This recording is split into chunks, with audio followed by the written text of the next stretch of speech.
Welcome to Foodball, the podcast where humans cook real food. We talk about what makes real food, why cooking doesn't have to be scary, and hopefully make your day a little tastier. This episode, we're going to look at recipes versus technique.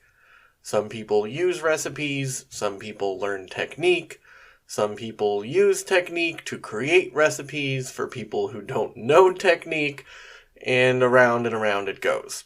We'll look at how I feel about our two seemingly opposing approaches to reasonable cooking, and hopefully get to an answer of the question, does it even fucking matter as long as the food is decent?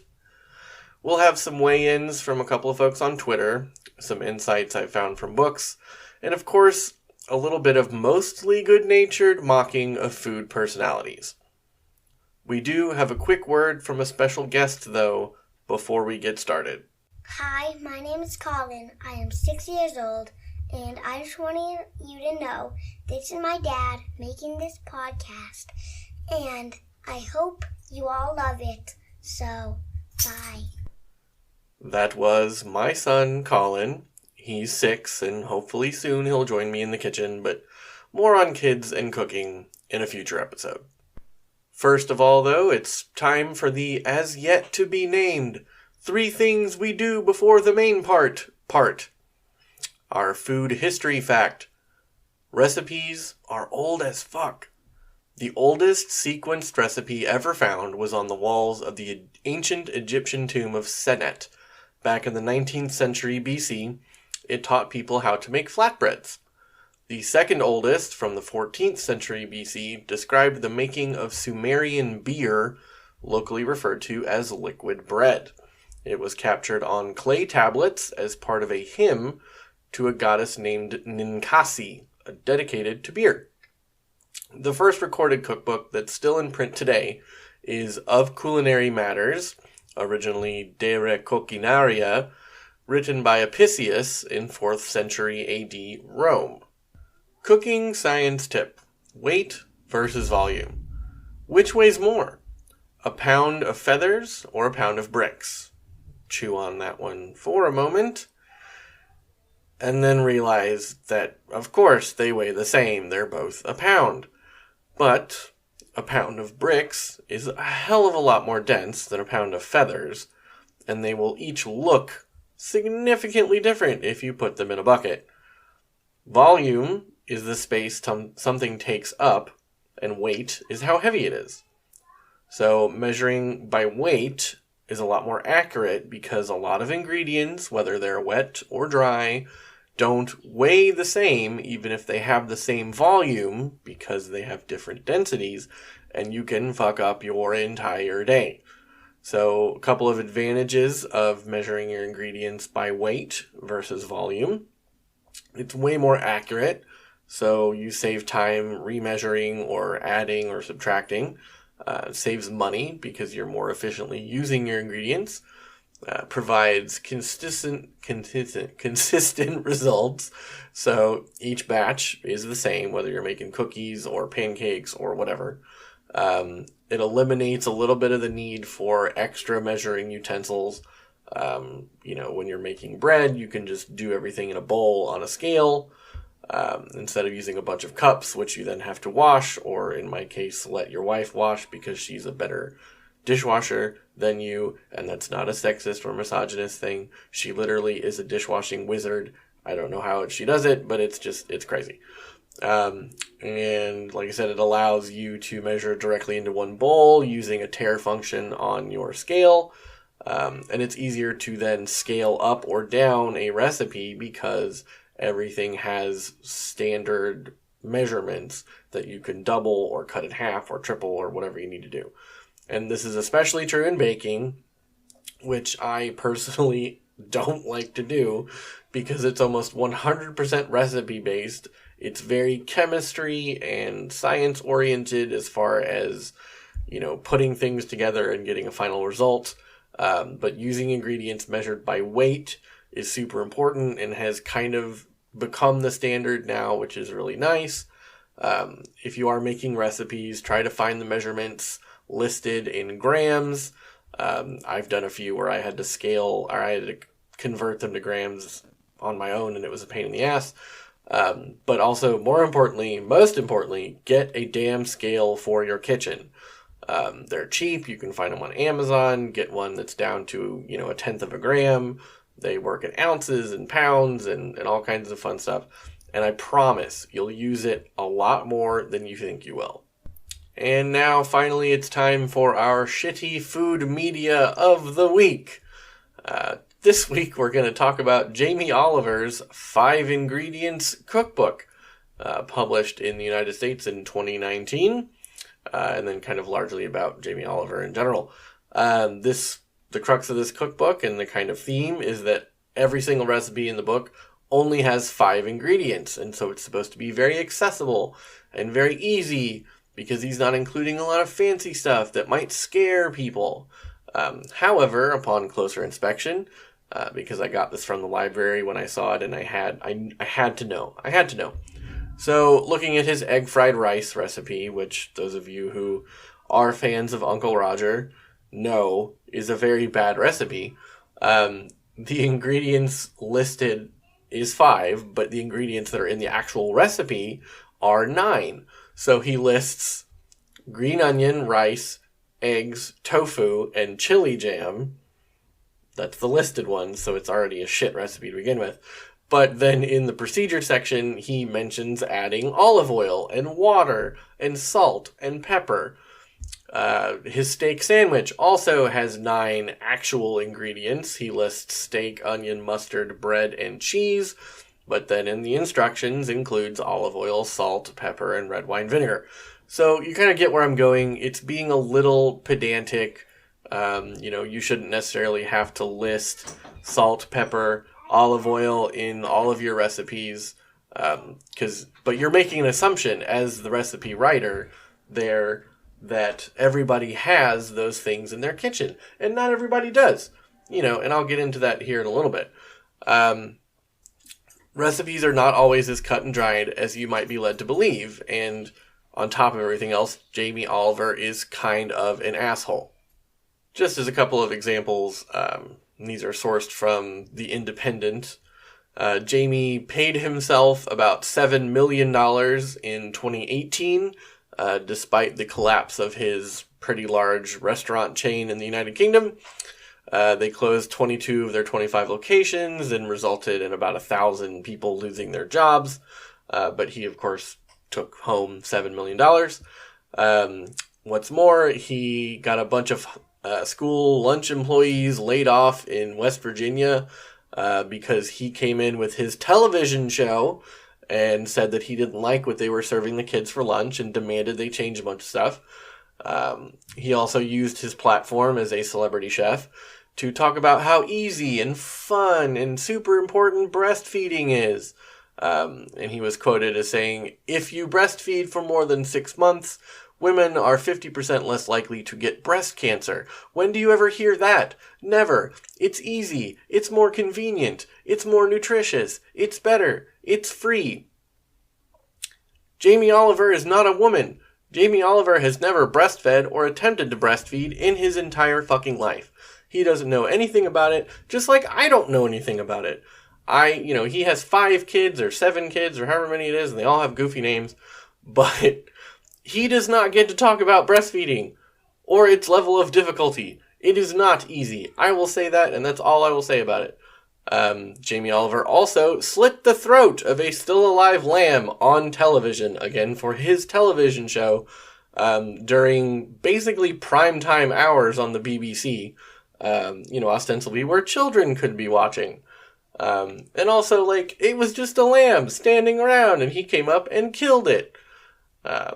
Jamie Oliver made $6 million in a partnership with Shell Oil and Gas to put his name on a line of gas station food, even though he presents himself as a supporter of the environment. So basically, he's a standard hypocritical, multi-millionaire who says one thing and does another thing in the pursuit of money. This is not surprising to me and should 100% not be surprising to you. So this week, we're talking about the differences between recipes and technique why and what those differences are, how people learn them, and more importantly, whether it matters how you do your cooking. So a little background for me, I started basically learning from my grandma in the kitchen, learning her ways because she was the only authority I knew. When she said, this is how you cook something, that's how you cooked it. Sometimes she used recipes, but because she'd done the things that she made so many times before, she didn't really need them anymore. She basically had her, 15 or 20 things that she made on basically a rotation, and that was it. She didn't need to know the amounts or the procedures or anything like that because she'd done it so many times. And she learned when she was younger and just starting out as a married woman, she learned on her own. She came up as an adult in the time of Julia Child. That was basically your all of your food media. And if you want to learn more about how food media and cooking was presented to people at that time, please go and read the book Something from the Oven by Deborah Blum. It's really fascinating, and it covers that kind of 1950 through 1970 period of how things were marketed to housewives and cooking was marketed importantly to women. So anyway, after that, for me, I started watching Good Eats, which started in 1999, starring the legendary Alton Brown. And we watched Emerald Live as a family, but that was more entertainment than educational for me at that age. It was just more so the clapping and the bam and setting shit on fire and whatever. It was nonsense. So a lot of things at that point were still ingredient wise either unavailable or unapproachable. We didn't have andouille in my little suburb in Georgia. We didn't have galangal. We didn't have woks. My grandma was a great cook. I think, I was a kid. What do I know? But she wasn't ever particularly adventurous. So basically I started learning by techniques, by absorbing other people's technique. And then I started using recipes because they were easy to follow. But then as I learned more technique, and not just the technique, but the stuff behind the techniques, more on that later, I started to change recipes as I was making them. And then ultimately at this point, at the age of 36, I've pretty much abandoned using recipes almost entirely, unless it's something I've literally never made before of any part of it. If I were to go and make nasi goreng, I would follow the recipe from Elizabeth Hay of May May in London, because that is a person I trust to make nasi goreng legitimately. But recipes, I feel, are important to humans who are cooking for 3 reasons. 1, they're accessible. 2, they're fundamental. And 3, and this is most important, they are easy to blame. They're accessible in that they're literally everywhere. You can Google, you can go to all recipes. Every single cooking show in existence lists them on their website. Most, food-centric social media posts will have a recipe or a link to a recipe, and everybody thinks their recipe is fantastic, and everybody swears by a certain person's recipe. Recipes. They're fucking ubiquitous. So people can find recipes based on the stuff they already have in their kitchen or what they want to cook. My wife and I vary on our opinions of whether you should go to the store with a list of things that you want to make for the week, or if you should go to the store and make your menu based on what's available and what's on sale. When I was single, I definitely did the latter. I would go and, see what meats were on sale that week and then, figure out from there. And sometimes I even went every day and just got the stuff I wanted to cook for dinner that night. Of course, with a family and children and responsibilities, you can't really do that. So, necessarily it requires some shift in your philosophy. People can also search for recipes based on what they want to cook and then figure out the rest later. The kind of equipment they want to use. Tonight I want to use my wok rather than cast iron, or I want to do something in my stock pot, or, I just got gifted this mandolin, so what the fuck can I do with that? Some people even cook entire cookbooks. Molly Baz, who used to work for Bon Appetit and thank God doesn't anymore, does a whole series called Cook This Book. That's really kind of fascinating. There was a blog which turned into a movie called Julia and Julia. Another one of the weird obsessions with pop culture and Julia Child lately. Or home cooks who only make recipes from a single cook. This is part of, I think, Jamie Oliver's popularity, is a lot of British and American people who are, blinded by his admittedly really nice, good-natured personality. They're blinded by that to the fact that his food is kind of dog shit. See, putting chili jam in fucking fried rice. Recipes then are also fundamental in that they're basically just a list of pieces and instructions on how to put them together. Lego sets work this way. IKEA furniture works this way. Color by numbers works this way. It's the way a lot of us learned how to do most things when we were kids. It was here's red, blue, and green, and here's a list of, a picture that all has a bunch of 1, 2s, and 3s. Figure it out, and if you do it right, it'll look how you want it to be. And if you're a new cook, or you're inexperienced, or even a bad cook, like if you're frankly just really shitty at cooking, you look to recipes to give you structure.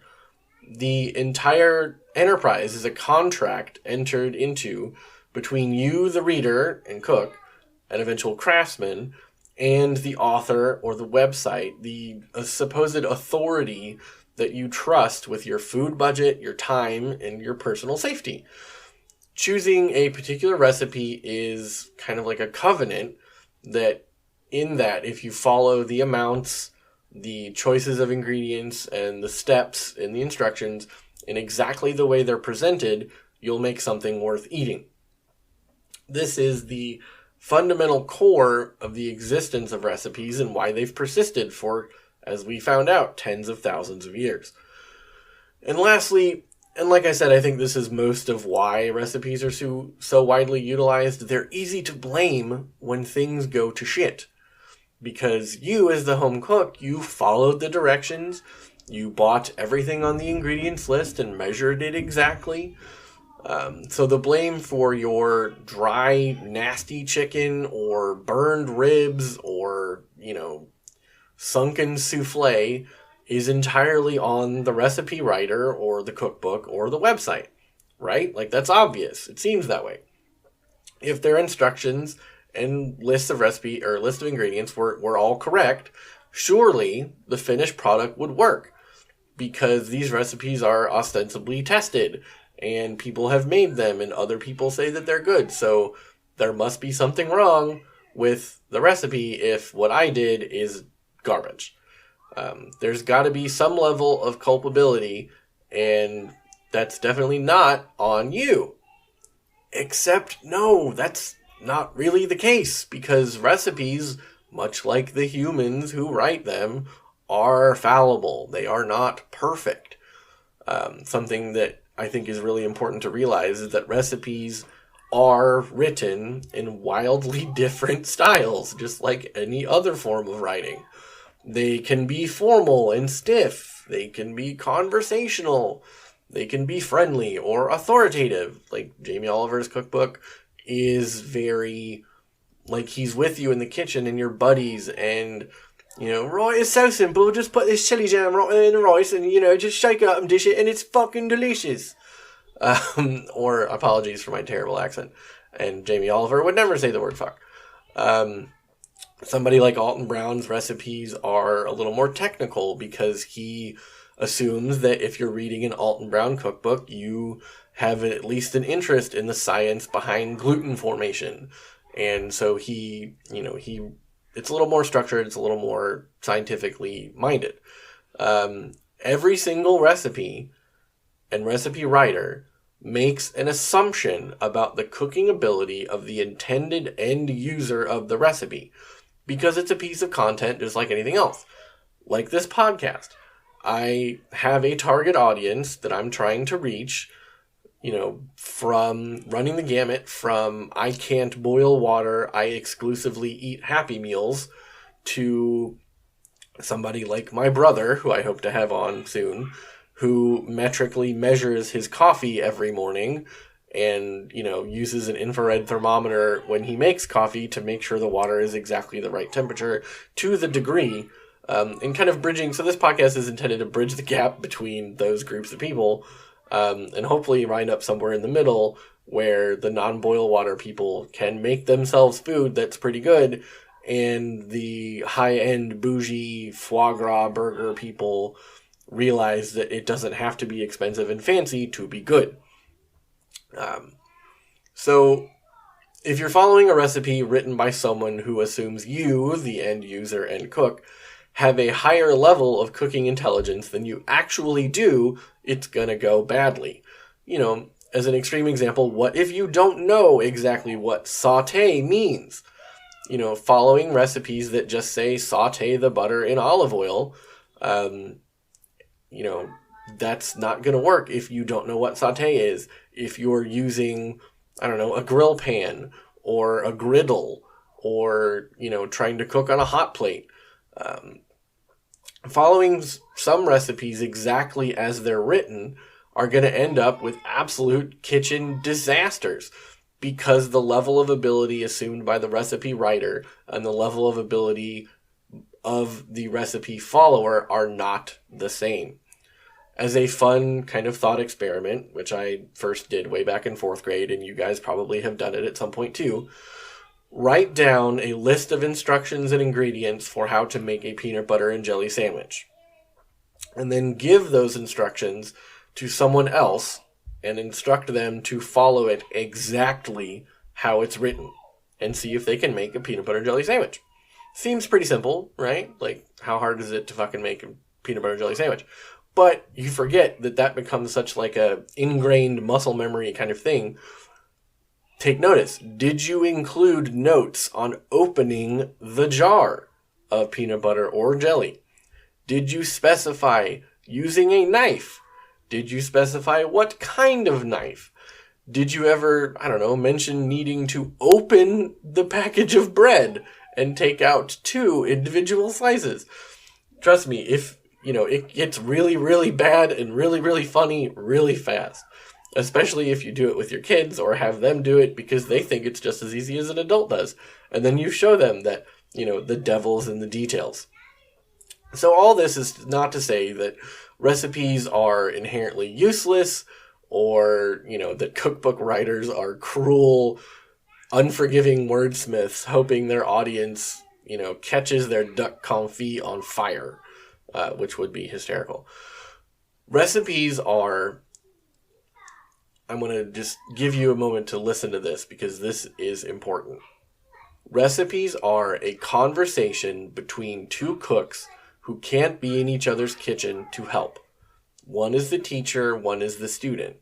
They're learning tools, the paint-by-numbers kit for people just starting out before you learn your brushstrokes and get acclimated to the full color wheel.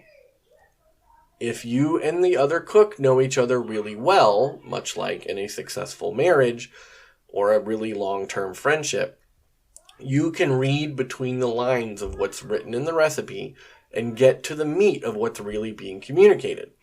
If the conversation is simple enough, sure, you can get the rainbow teddy bear to show up on the coloring book, but it's going to lack depth. It's not going to have gradients. It's not going to have shading. It's not going to have, shadows. It's not going to have that kind of Picasso touch. I mix metaphors just like I mix seasonings, deal with it.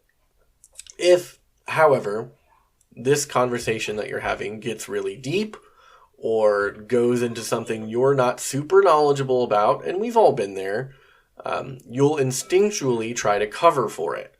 You'll figure it's not that hard to braise or mince, or you can get away with switching thyme for parsley, or Just leave out the baking soda. You don't have any.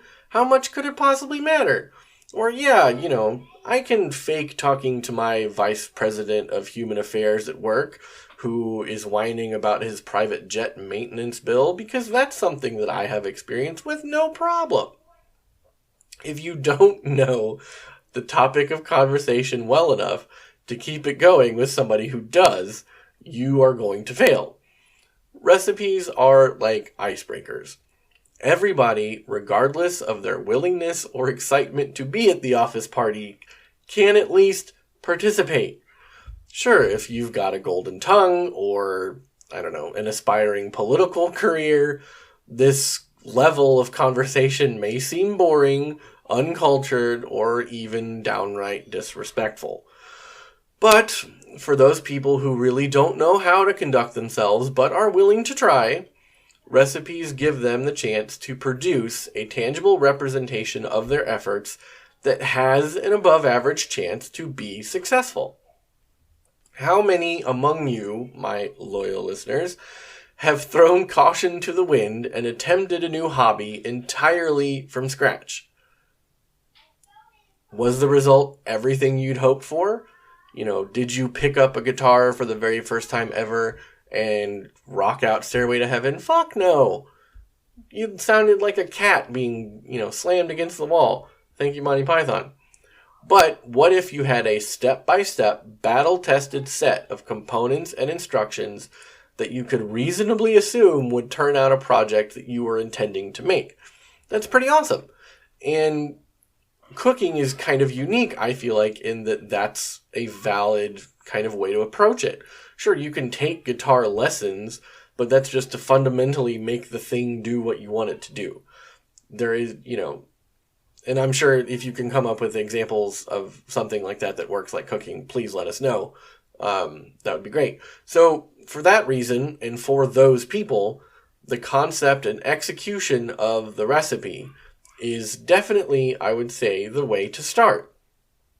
However, if you do that and then you find yourself beguiled by the results of your recipes not turning out how you'd like because everybody's tastes are different, or if you're upset that they don't match the photos perfectly, and that's a whole nother different thing, or if you're sick of feeling like you can't make fancy dishes due to them seeming complicated or their ingredients being hard to find or incomprehensible, it's technique that will get you where you want to go. If you haven't heard about Anchor by Spotify, it's the easiest way to make a podcast with everything you need all in one place. Let me explain. Anchor has tools that allow you to record and edit your podcast right from your phone or computer, which, trust me, is a lot easier than using a super complicated, super expensive audio editing software. When hosting on Anchor, you can distribute your podcast on every listening platform you can think of, like Spotify, Apple Podcasts, Amazon Music, and more. It's everything you need to make your podcast all in one place. And best of all, Anchor is totally free. Download the Anchor app or go to anchor.fm to get started. Simply put, technique is the how. You can learn the technique of dicing onions by watching YouTube videos or your favorite chef's TikTok or, even my Instagram reels if I ever get around to doing a how to dice a fucking onion reel. You use the same knife, you make the same cuts over and over and over, and it becomes muscle memory. Like a jump shot or turning a double play or, cradling your newborn kid without letting their head droop like a wet noodle. And you can learn the technique of making a roux or brining chicken breasts or making pickles or any of thousands of other essential and non-essential ways to make food taste fucking awesome. It takes time for sure, and it takes a willingness to learn and a little bit of investment, whether that's in equipment or food or, course correction subscriptions or whatever. These will make approaching recipes easier. And you'll start to get more involved in not only joining, to go back to our metaphor, joining these kinds of conversations, but then starting them on your own. Technique, I feel, is the level at which all humans should desire to get with regard to feeding themselves. Because there's such a huge gap between recipe-only, paint-by-numbers instruction following, I refuse to call it cooking, and having that foundation of basic technique, which can then be applied to the recipes that you use. Sure, you can follow a bare bones chicken in a nonstick instant ramen style of cooking and eating, and you probably won't die, but it's not going to be really all that enjoyable, probably. What happens in practice is you become more likely to buy not food, eat not food, and become convinced that not food is food. Whether that's eating takeout or drive-through or prepackaged or frozen complete meals, it's undeniable that most of those not foods will have more flavor and more deliciousness and satisfy your demonic little animal brain than you cooking in the paint-by-numbers bullshit approach. At that level, doing only unseasoned chicken breast on a microwave, let's say. At that level, you're essentially not only unable to understand the conversation at the party, you're actively screaming, "Fuck yeah, asparagus!" while actively taking a shit on the floor. In order to escape that not food trap, then, something's got to change. You've got to add technique. So I got some input on this conversation from Twitter, in a tweet thread with Jessica Hodge of the Flaky Foodie podcast.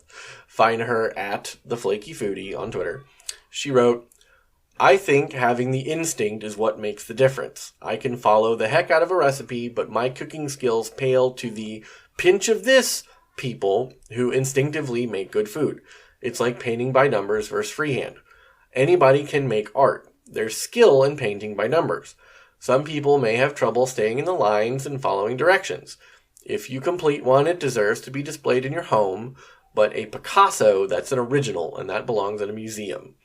You can be a great home cook following a recipe if you choose a good recipe. You can cook for anybody and anyone, potlucks, etc., but you can't really make a recipe. That's the threshold and separates a lot of professionals from regular folks." Now, I think Jessica definitely made some interesting points, but I honestly don't know how much of cooking is instinct, because as the tagline of my show says, humans cook.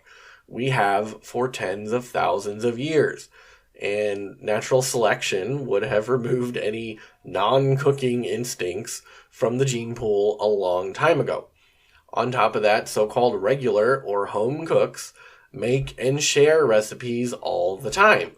For instance, this recipe, which I'm going to link in the comments, is from All Recipes, which I kind of view as the Mendoza Line of food on the internet. What's the Mendoza Line, Zach? See, I told you all that I over-contextualize. So the Mendoza Line is a term from professional baseball, and long story short, it's essentially the bare minimum level of competence at baseball to be considered a baseball player. So All Recipes to me is the bare minimum level of competence at recipe creation and following to be considered passable as cooking and eating food. All Recipes, of course, has a rating system, and there are helpful and critical reviews, but essentially, if it's on All Recipes, somebody's made it somewhere and liked it, and it's a thing now, it exists. So this recipe is called Simple Chicken Mayo with Parmesan and Breadcrumbs. And again, like I said, I'll link it in the comments if you want to follow along.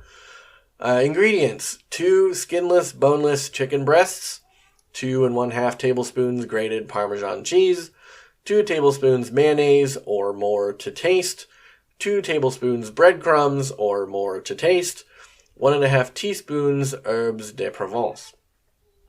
Steps. Preheat oven to 425 degrees. Place chicken breasts in a baking pan. Mix Parmesan cheese and mayonnaise in a bowl. Spread evenly over chicken breasts.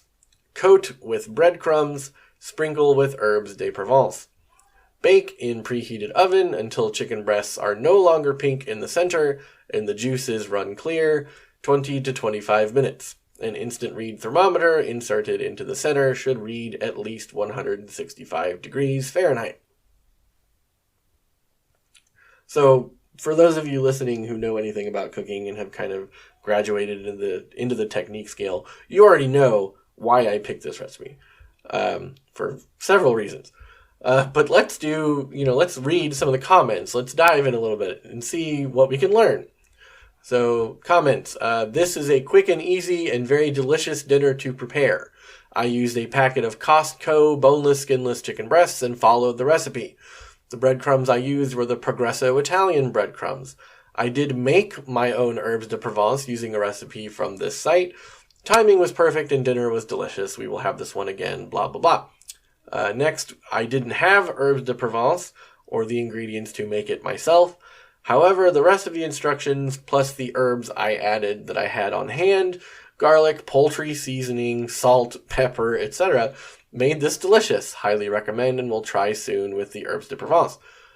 Next, this is easy and fast to make. I didn't have cornflakes, but a package of Kraft Stovetop did the trick. I could have ground it down to a fine breadcrumb consistency, but I wanted the crunch, so I just emptied a package to pan, and with the basted chicken of mayo, indicated spices, left out the cheese. Bada bing, excelente, definitely a keeper. It was very good, but I had some problems keeping the breadcrumbs on the chicken. The mayo sort of kept them on, but could have been better. Really good added garlic powder, salt, and pepper just because we're used to it. I make this often. It's my son's favorite. I have not used herbs, but will try. And finally, this recipe is full of flavor, but needs a few things to reach full potential. First, salt and pepper the chicken breasts, then sprinkle them with herbes de Provence, or whatever herbs you use, before brushing on the mayo. If you sprinkle on the herbs after coating in the panko, they get lost. Add 1 teaspoon of Dijon mustard and a 1/4 teaspoon or so of garlic powder to the mayo and Parmesan mixture. Finally, if making this for a few people, it's much better to cook it on the stove. Add a tablespoon of olive oil to a non-stick skillet. Heat for a couple of minutes. And add the breasts. Cook for about 4 minutes, depending on thickness. Then turn and cook another 4 minutes until the panko's nice and golden. Serve with lemon wedges on the side. So, at that point, with that last comment, it's like an inflection point between the paint by numbers and the beginnings of technique. When you change almost every ingredient, as well as some or even most of the methods in the recipe steps, it's not the same recipe anymore. And this is not a ship of Theseus philosophical bullshit discussion. It's not the same ship. Trust me. These comments from people who are changing ingredients, mentioning seasoning over and over and over, and calling out specific things like layering the seasoning directly on the meat rather than on top of the coating are indicators of technique users. Layering seasonings and understanding how seasoning works and why you should do it is a no-shit foundational technique. Cooking real food 101 stuff, people. Salt. Use it. Kosher.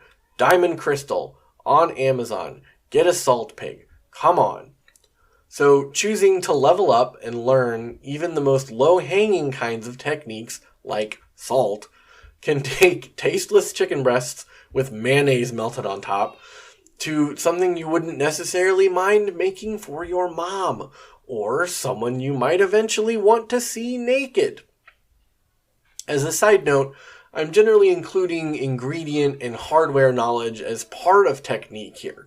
So understanding where a shallot can hop in if you're out of onions, and vice versa, or knowing when and how to use a paring knife rather than a serrated one.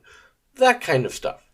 Food, eating, and cooking all have these interconnected disciplines and knowledge bases where you kind of can't help but gain ground in others while you're working on a different one. Ultimately, technique is where you can really begin to call yourself a human who cooks. And the more you learn and the more you cook, the more you'll begin to want the pleasure and satisfaction and lizard brain yumminess of cooking real food. Going even farther, though, to understanding how dry brining pork presents ever eating dry chops again, or making shrimp scampi with linguine all in one skillet, or even just making bread. That's an entirely different level. At that point, you're no longer just following instructions blindly, or even blindly mimicking how to dice an onion. You're learning why you dice an onion, and why you use baking soda in your shrimp. And you can write your own instructions. But that is a future show. Going into this episode, I was prepared to just take a giant dump on the very concept of recipes and the people who use them and swear by them, because I freely admit that I can be a pompous and condescending jackass when it comes to things that I consider myself knowledgeable and passionate about. However, as I was putting it together, I realized how important they must be. Otherwise, cookbooks would have gone entirely out of print when the internet became the internet. I think, ultimately, the real problem holding folks back is taking that next step. Letting go of their unthinking devotion to recipes and their creators. Don't be afraid to put the salt on the chicken breasts, y'all. Sure, using thighs instead may be a ways out for you, but you gotta start somewhere. Thanks for listening to Foodball. I'm Zach Martin. Remember, humans cook real food. If you're hungry for more, tell your friends to join me in the kitchen. Find me on Instagram and Twitter at FoodballPod, and listen to all of our episodes on Anchor, Apple Podcasts, Spotify, and everywhere else you get my dulcet tones in your ear holes. See you next week.